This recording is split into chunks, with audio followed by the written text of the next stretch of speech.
What's up, guys? Welcome to Daily Dose of Reddit. This is your host, Zach, and today's subreddit is r/I don't work here lady. This story is called, "Where's the flippin' tonic water?" A funny flashback to my days in the beer industry. I was a level 3 of 4 in the company despite being a 24-year-old, and my days consisted of meetings, sales presentations, and meetings. Nothing was better than holidays when I chose to take off the business suit, throw on some blue jeans and a Miller Lite brand polo, and help the distributors sling beer on the shelves. One day I made the unfortunate decision to wear a red polo at H-E-B, a grocery store in Texas. Employees wore red polos, despite the fact that mine had a huge Miller Lite logo on it and was a different shade of red. I spent my day apologizing to customers that I didn't know what aisle X, Y, or Z was on. Then came the Karen in all her Karen glory. I feel someone grabbing the ink of my polo as I'm throwing a 24-pack into the cooler. "Where the flip is the tonic water? There is no flippin' tonic water. I need my darn tonic water. What is wrong with you people?" It went on for probably 45 seconds when I held my hand up to her face and said, "We don't work here." Karen turned red, all flustered, and started spluttering and apologizing. "I thought you were an employee." As she walked away, I told my distributor loudly, "Wow, what kind of miserable person speaks to anyone like that?" Not a great comeback, but I bet Karen thought twice before verbally assaulting an employee again. Well, let me correct you right there, sir. Karens do not learn. Karens that were Karens are currently Karens that are Karens and will always be Karens that are Karens. This story's called, "No One Works Here Anymore." A slightly different I don't work here. Two things before we start. This is my brother's story and not mine. And two, this is a different kind of story to what is usually seen here, but hopefully not too different to not fit in here or go against the rules. Okay, so here we go. My brother works for a removal firm that essentially shells out old businesses. For example, if a shop or cafe gets shut down for whatever reason, the firm comes in to remove signs and display boards, disassemble counters, and that sort of thing. Yesterday, he was working at what used to be a cafe in town, a few hours away from where we live. The main doors were wide open as there were many people carrying things in and out of the place. Important to note, my brother was in what used to be the main area of the cafe when he looked up and saw a man with an assistant's cane walking in through the front door. My brother came up and asked him if he could help him. The guy said, "Yes, a table for one, please." My brother responded, I don't work here. No one works here anymore," and went on to explain that the place had been shut down and he was just there to clear everything out. The guy was upset. Apparently this cafe used to be one of his favorite places, but no one had told him it was shutting down. He didn't kick up a huge fuss or anything, he just apologized and left. Okay, so this story is just sad because, the dude's blind, so he can't really see anything at all, because that's what blind is, and he just woke up that day and he was like, "Yeah, I'm gonna go to my favorite cafe." So he makes his way down to the cafe. However, a blind man would do that, only to be turned around and said his cafe was shut down. Come on, universe, he wanted his coffee, or whatever he wanted to get, at least. Alright guys, here we have a pretty wholesome story. It's called, "She was fully aware I didn't work there, but was unlikely to get help otherwise." Background: I consider myself deaf, though I'm really just severely hard of hearing. I don't like wearing my hearing aids because after a while my ears get sweaty and it gets a little uncomfortable. Think about it like wearing cheap earbuds in for a while. Same experience. I just happen to have my hearing aids in because I tend to like being able to catch more of what I miss, and it allows me to have better conversations without needing to sign.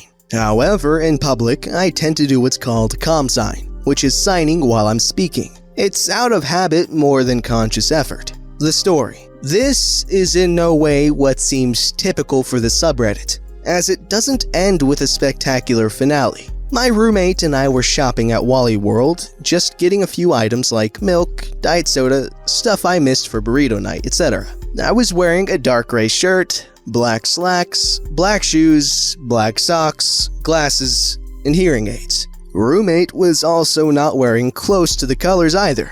Gray sweatpants and a black shirt with 2 wolves on it. So no way we could potentially be mistaken for employees. Well, coincidentally, it wasn't being mistaken for an employee's, but the fact that I was speaking with my voice and signing. I wasn't paying attention to this gal, probably about 20. However, my girlfriend had noticed her and she signed, "Help me." My roomie, who needs signing slowed down for him, still asks me vocally to direct my attention at the lady. She signs again, "Help me." I sign, "Hal help you."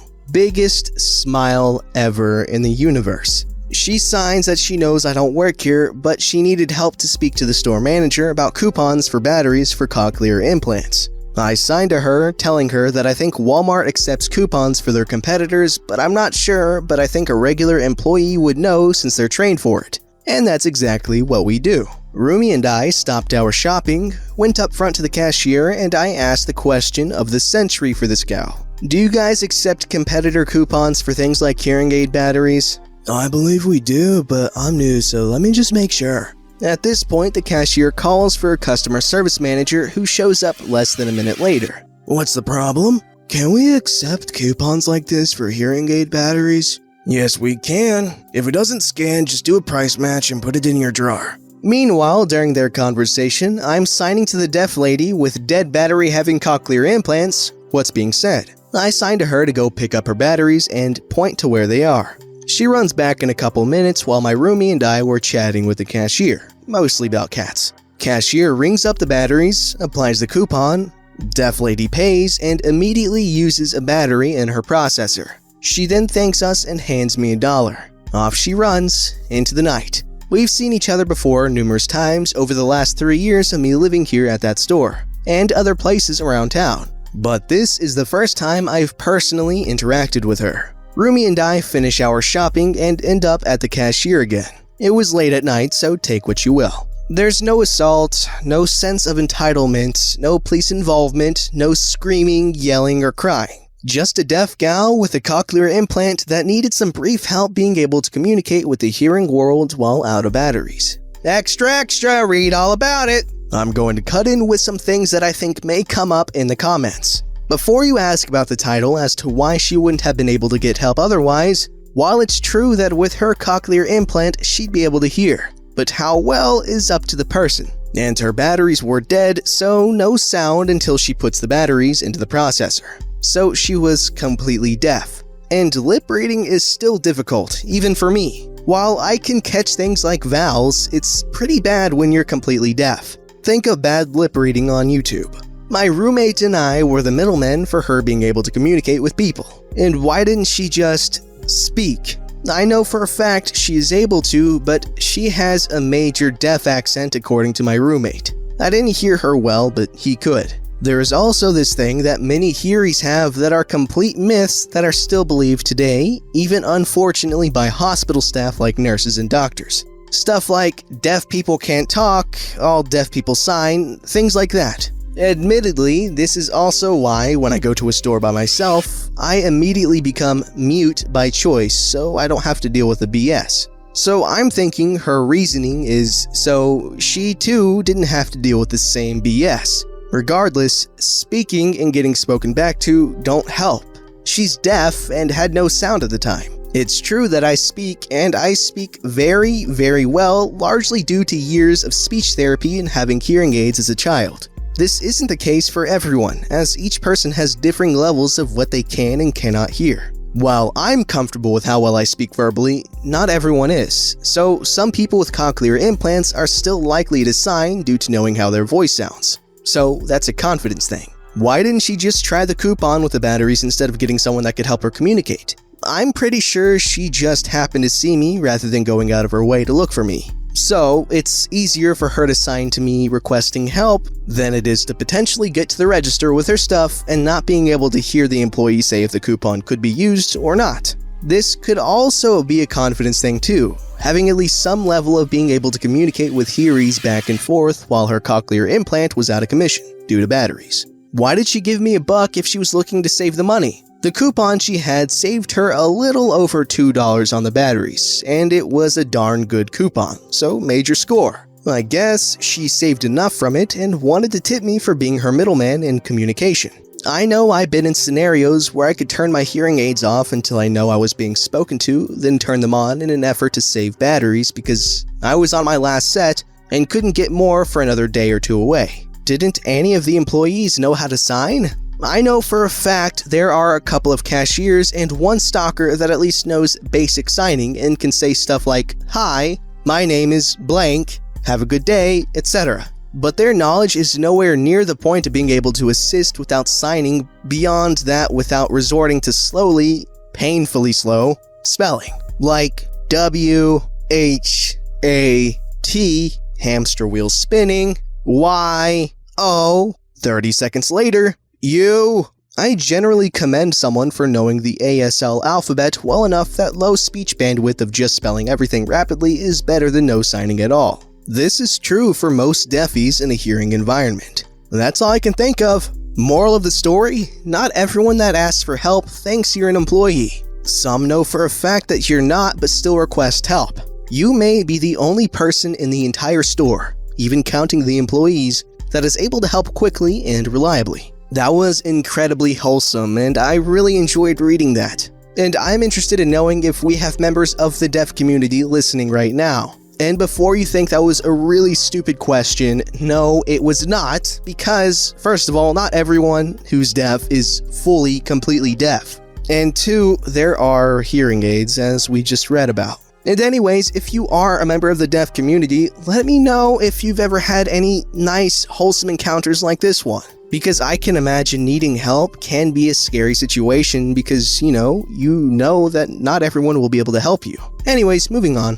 This story's called, Today I Flabbed Up by Starting an Ant War in My Backyard. I found ants a few months back for the first time in my yard. Decided to play war. Attack 1. I tested out chemicals, not ant killer, to see what all would happen to ants if they were attacked by all sorts of stuff like dry ice, off spray, psychedelic mushrooms, another batch of different ants, and a few other methods. Attack 2.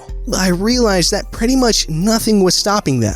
Even if they suffered mass casualties, they'd just make a new mound. So I decided to go all out with the method I found most useful. Still no ant killer because that's a pusillanimous move in war. I went for the bubble bath soap, the heavy guns. I filled each mound up with bubble soap and began blasting my hose directly into the mound. Beautiful! The soap comes up from the bottom pits of the mound, creating a mushroom cloud effect, filling each and every tunnel they have. The thousands of ants are raised out of the ground and into a large soap bubble where they slowly die. Now here's where things get interesting. I started feeling kinda bad. Their larvae started forming faces prematurely, and the ants themselves began looking a little, mutated. I assumed I had one. I assumed they had enough. I was so wrong. A few days later, I realized the ants seemed annoyed. They started to grow new mounds at a terrifying rate. It's time for ant killer. I spread it throughout my yard, presumably killing off the rest of their army, which I did for about a week. They return. I call pest control. He uses his government-issued weapons to take care of them for me. It was embarrassing, but foreign aid really saved the day. A healthy yard is looking promising. No, literally 2 days later, I wake up in my bed to ant bites. There were about 5 in my bed and a full line of ants going towards my bed from the window. They were back and they were coming straight for me. Flash forward to today, I have called 2 different pest controls. They have informed me that my house walls are probably infested with ants now. Unsure of where we go from here because I'm nervous about telling my landlord. It appears as though I have lost the great ant battle of Backyard, Texas, and that the war is nowhere near ending. Nothing I do can stop them, and they won't stop coming. No.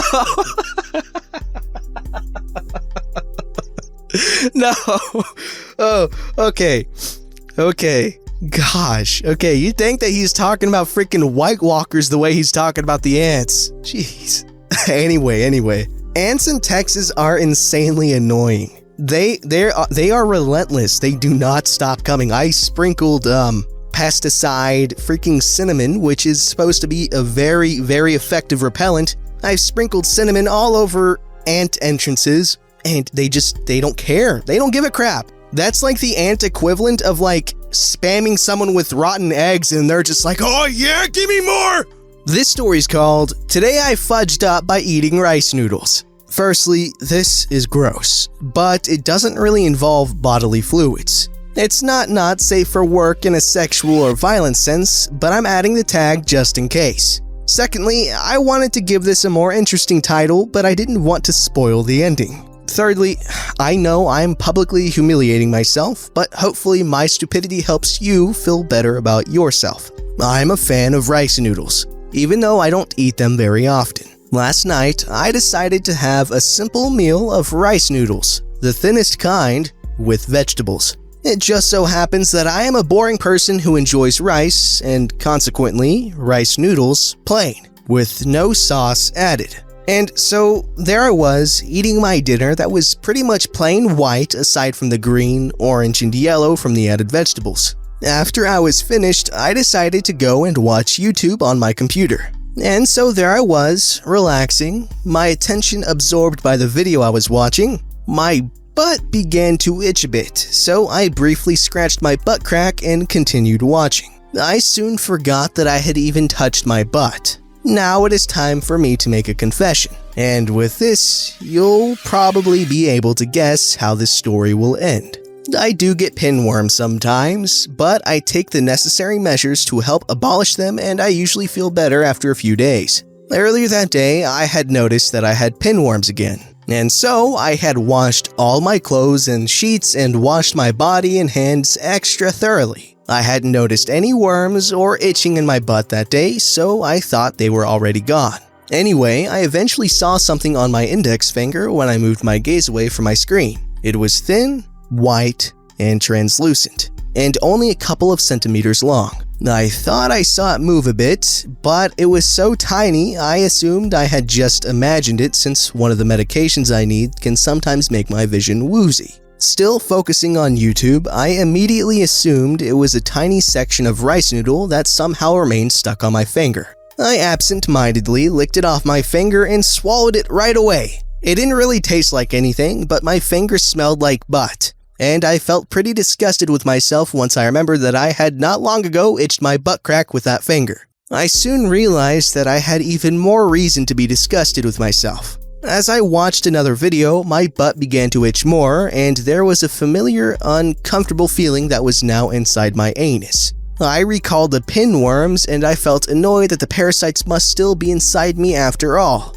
And then my mind went back to the mysterious, whitish object that had been on my finger. It had moved, hadn't it? Oh no! Oh my gosh! Okay, so if you're having a bad day, just remember, you're not the dude that ate his booty worm. Don't forget to like, subscribe, and hit that bell to never miss an episode.